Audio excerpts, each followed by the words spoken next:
To facilitate comparisons, some of the following video is shown out of sequence, but all of the video is a faithful depiction of the events shown. We didn't get his motion yet. We're working on it. Then you can do that. This is Gene Kelty, Chairman of Queens Community Board 7. Time out, time out, time out. This is Chuck Apelian, Chairman of the Land Use Committee of Queens Community Board 7. The thing is very simple. It's a motion to approve based upon these conditions being met.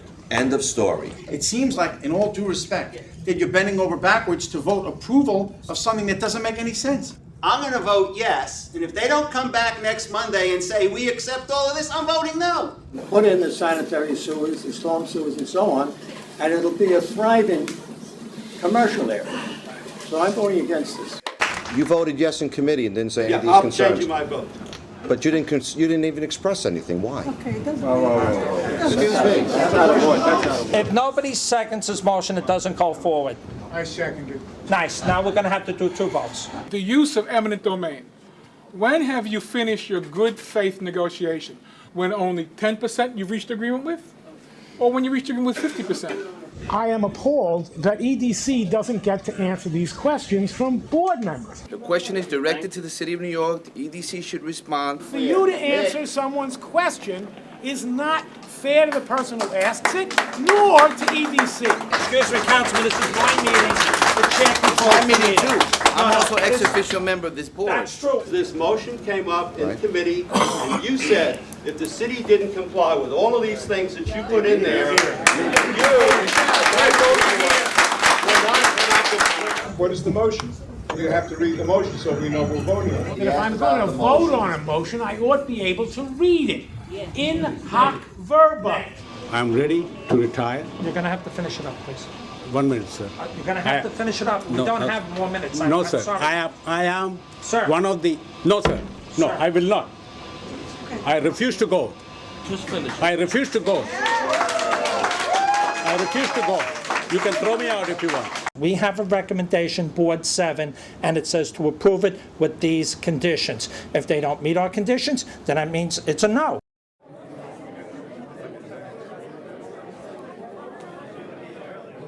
At the June 23rd Land Use Committee meeting, Chairman Apelian states the committee's opinion of the EDC's plan after weeks of discussion.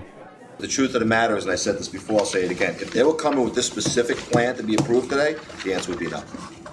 If we were voting on this particular plan and said, this is the plan we're going to approve, you LRP, go ahead, put the shovel in the ground, I would say no. After many meetings with debate by the subcommittee, it was clear there were two mandatory concessions that the EDC had to give the community board to obtain its approval: a traffic mitigation fund of $300 million and continued oversight and approval of the development project moving forward. I understand it, and I'm going to continue to make it clear, there are traffic mitigation issues that don't work. And it doesn't matter as long as we have approval process. If we don't, then we don't care. I've asked the administration to get back to us on how they're going to handle that for us, knowing that without that, I can't see any way to make any approval or any recommendation to go forward. During the discussions, many committee members felt that conditional approval would send the wrong message.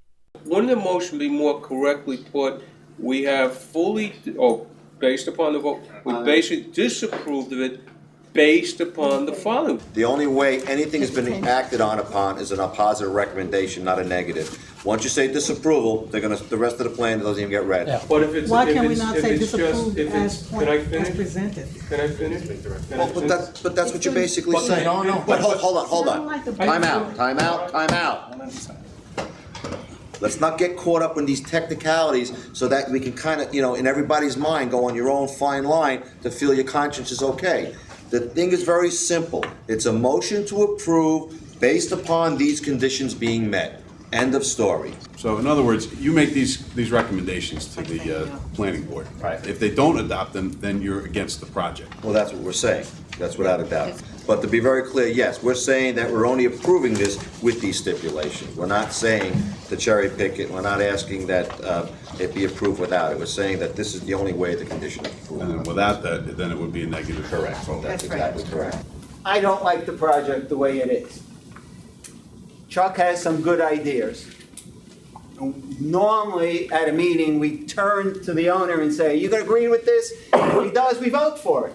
Well, not gonna happen tonight. So, I'm gonna vote yes, and if they don't come back next Monday and say, we accept all of this, I'm voting no. The fact of the matter is that I made it clear to Tom McKnight in EDC, and made it clear that we wanted these things buttoned up in writing so that we have assurances versus the verbals. The chairman moved for an approval based on these conditions. The committee passed the measure by a vote of 22-3. 1 week later, the full community board convened to vote. An unrelated item on the calendar pushed the Willets Point matter much later into the evening. The EDC delivered its full presentation. 70 members of the public were signed up to speak, and although their time was cut to 60 seconds per person, the hour became later and later, and the hearing room overheated to 85 degrees.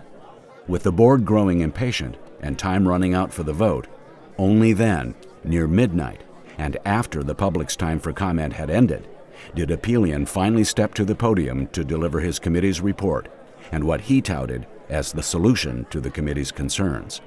Last Friday, Deputy Mayor Robert Lieber came to my office and brought a letter and spent time discussing the letter, discussing our concerns, and giving us guarantees going forward of what the city's commitment will be to Community Board 7.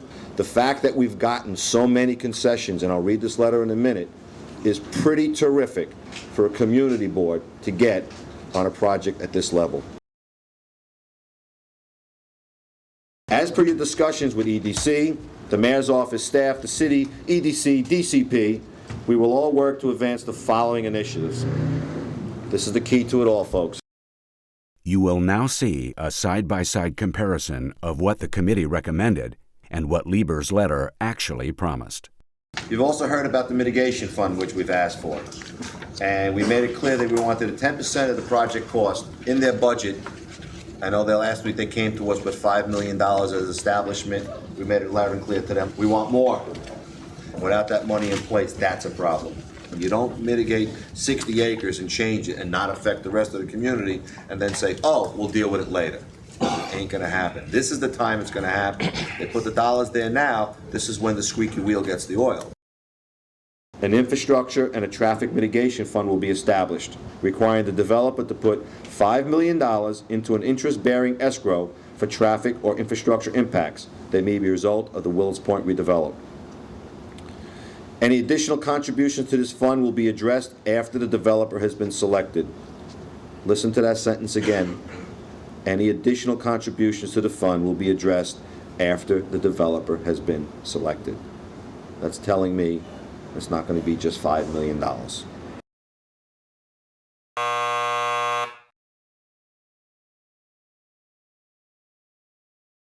What we said that was mandatory is that we want the disposition of city-owned property to be postponed until a final plan and a developer takes place.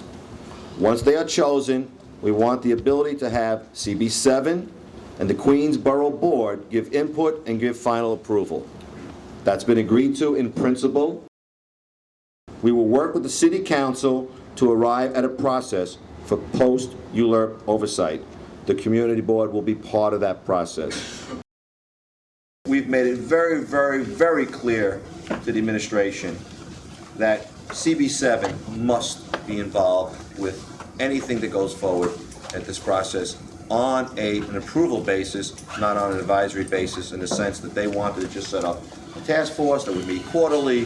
There'd be certain penalties if the developer didn't show up, and we've been there. The Community Board will have representatives on the advisory committee and participate in the developer selection. The advisory committee will continue to meet with the selected developer. Following the selection of the developer, the city will require that the developer present quarterly to the Community Board. We're going to meet every 3 months.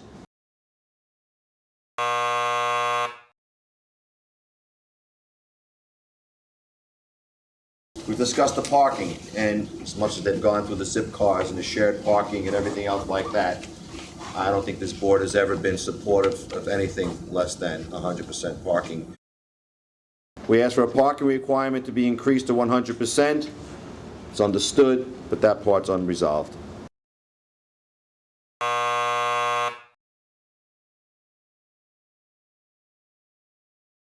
We made a statement that we do not support the use of eminent domain for the redevelopment, but we recognize that it is a component of the urban renewal plan. We insist that EDC diligently exhaust every means of negotiation, not abuse the method of property acquisition, and issue advance notice with supporting documentation to the board prior to any action for the eminent domain.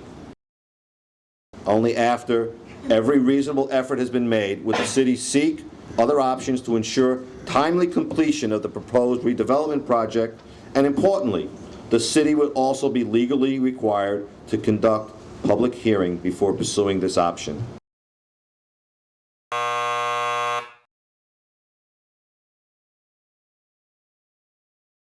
New York City EDC must keep their promise of unconditional effort for business relocation, worker relocation, and job training.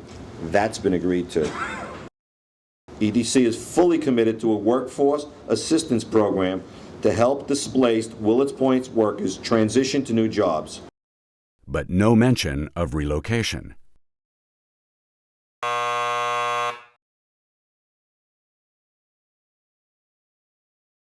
We asked that the components should be increased to a minimum of 30%, and the income eligibility requirement should be less than $45,000 a year, and that was agreed to in principle.